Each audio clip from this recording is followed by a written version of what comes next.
নমস্কার, কেমন আছেন সবাই? চয়নিকা ব্লগে সবাইকে স্বাগত জানাই। অন্য দিনের তুলনায় আজকে সকালে মনে হচ্ছে ঠান্ডাটা একটু বেশ ভারী পড়েছে। বাবুকে স্কুলে এগিয়ে দিয়ে তাই সকালবেলায় গরম গরম ভাত, পেঁয়াজের ডাল, বেগুন ভাজি, শুকনো লঙ্কাও দুটো ভেজে নিয়েছি। আর এদিকে ডিম সিদ্ধ তো প্রতিদিনই আমাদের থাকে, আজকে আবার দুটো ডিম একসঙ্গে ভেজেছি। আর পেঁয়াজ ভেজে আলু সিদ্ধ মাখা করেছি। আর ওদিকে সাদা শাক, আলু দিয়ে একটু রসুন ফোড়ন দিয়ে রান্না করেছি। সকালবেলায় আজকে এতটা ঠান্ডার মধ্যে গরম গরম ভাত খেতে বেশ ইচ্ছে করছিল। ভোর ভোর সব রান্না হয়ে গেছে অবশ্য। আপনাদের দাদা আজকে ভোর করেই বেরিয়েছে। এদিকে আজকে নিচে এসে এত ভালো লাগছিল, জবা গাছটাতে আজকে কি সুন্দর করে অনেকগুলো জবা ফুল ফুটেছে। এদিকে দুটো ফুটেছে, আবার এইদিকে দুটো। কি ভালো লাগছে, 3-4টে জবা ফুটলেও মনে হয় যেন কতটা না ফুটেছে। এই তো সেদিনকেই গাছটা কিনেছি, তার মধ্যে বেশ প্রতিদিন 1, 2, 3, 4টে করে ফুল দিচ্ছে। এদিকে গতকালকে যে ফুলকপিটা এনেছিলাম,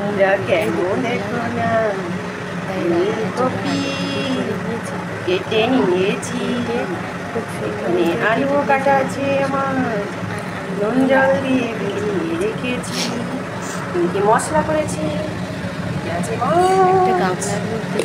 আমি চারা পোনা আর এইদিকে ভালো করে আজকে রেখে নেব। কড়াইটা বসিয়ে দিয়েছি।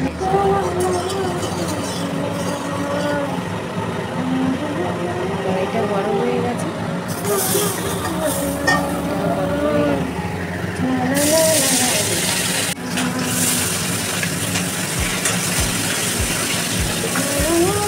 অনেক সময় ফুলকপির মধ্যে ওই পোকাগুলো কিন্তু বাইরে থেকে ওইখানে বের করে ফুলকপির মধ্যে মিশিয়ে দেয়। ফুলকপিগুলো কেটে যদি পোকা থাকে তো মিশিয়ে রাখে, বের করার দরকার দিয়ে দেবে। চারা পোনা দিয়ে আজকে ফুলকপি রান্না করবো, খুব মজা সাদা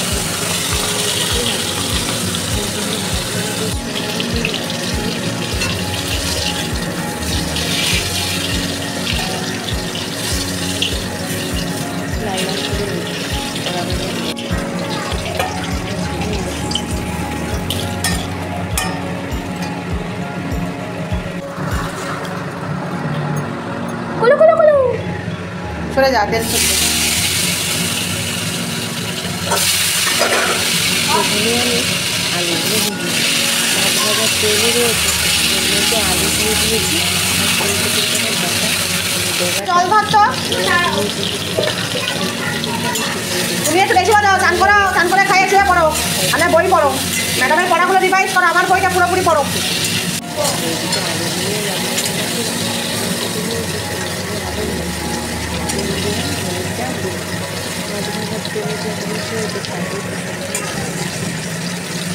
লাল লাল করে মোটামুটি ভেজে নিলাম। আর ওই একটু তেলে এবার ফুলকপিটাও ভেজে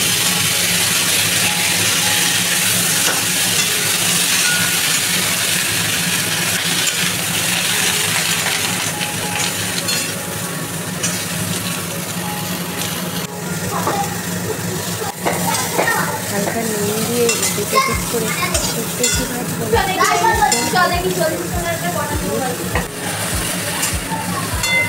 এবার হয়ে গেছে,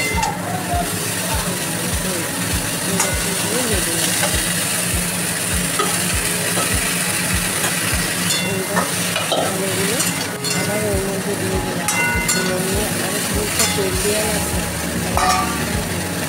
এবার একসঙ্গে আমি একটু নাড়াচাড়া দিয়ে মশলা দেওয়া জলটা প্রথমে দিলাম, আর তারপরে খানিকটা জল বেশি করে আজকে জল দেবো, কারণ ফুলকপি রান্না করলে আমাদের বাড়িতে খুব টানাটানি বেড়ে যায়।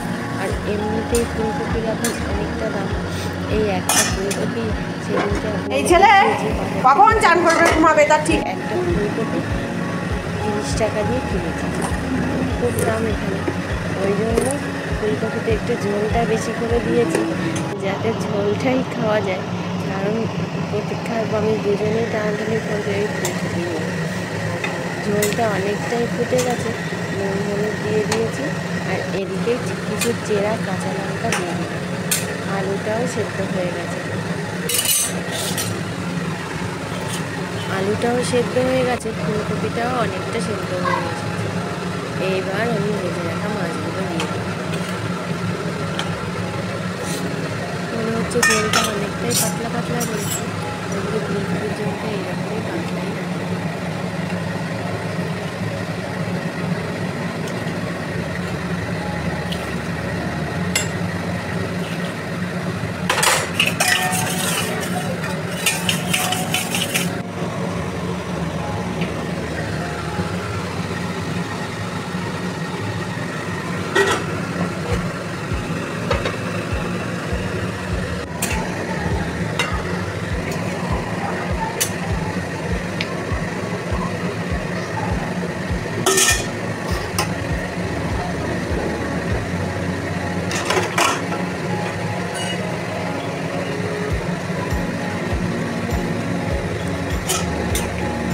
শিলে আদা বেটে নিয়েছি, এবার আমি আদা বাটাটা দিয়ে দিই, দিয়ে ভালো করে নাড়িয়ে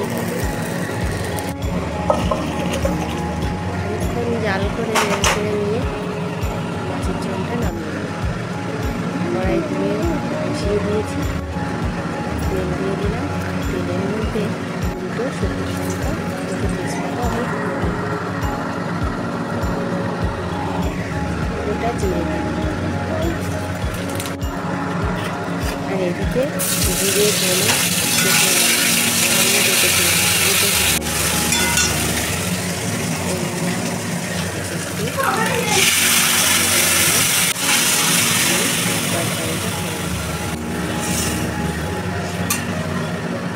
জিরে ধনে শুকনো লঙ্কা, আর ওদিকে জিরে আর হচ্ছে তেজপাতা, এটা দিয়ে এবার খানিকক্ষণ মাছের ঝোলটা যাবে।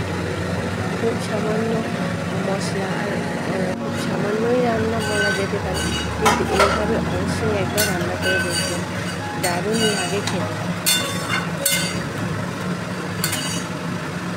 হয়ে গেছে মাছের ঝোল, এবার নামিয়ে নেব।